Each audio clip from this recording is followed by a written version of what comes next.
As Amanda Knox goes home after 4 years in prison, we have a revealing look at her state of mind behind bars, courtesy of her best friend. Yeah, you probably heard a lot about Madison Paxton. She moved to Italy last year just so she could be closer to Knox, and at the request of 48 Hours Mystery, she kept a video diary throughout the ordeal.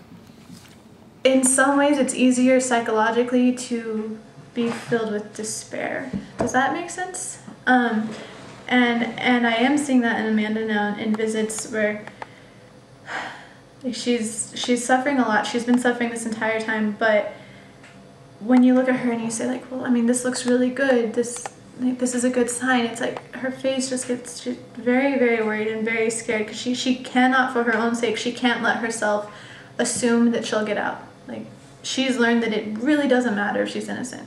She did not think for a single moment that she was actually going to be convicted. I mean, you can say it's not that she didn't take it seriously, it's just that this thing is so huge to actually comprehend. Like, if people can actually sit down and close their eyes and imagine them being convicted for 26 years for something they did not do. Like, even though Amanda was charged with this, it never really fully entered into any of our minds that it could actually happen.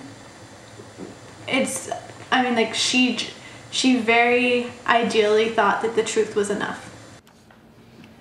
48 Hours correspondent Peter Van Sant joins us once again from Perugia, Italy. Peter, good morning.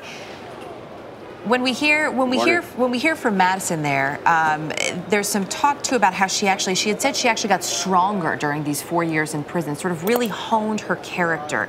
Was there any sense of that in court though over these last few days? I think the last statement that Amanda Knox gave in court, and I was in there to listen to it, was one of the most extraordinary events I've seen in 10 years of covering major trials across the United States. Her entire life was on the line. She was the last person to speak at that trial. She was terrified, absolutely terrified. She stood up and started to cry. She said, "I'm afraid."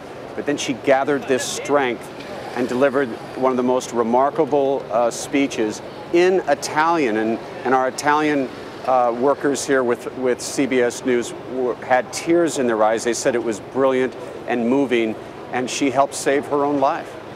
Peter, has Paxton spoken about what Amanda is planning to do now that she has been released, when she returns home? What is next for her? There's some great things ahead. She's written several hundred pages in prison. She wants to do a book.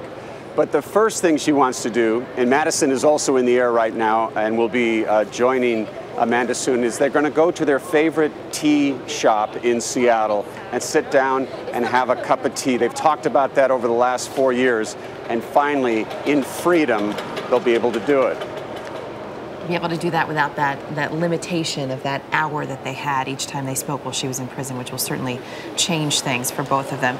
Peter, thanks again. Peter Van Sant joining us from Perugia this morning.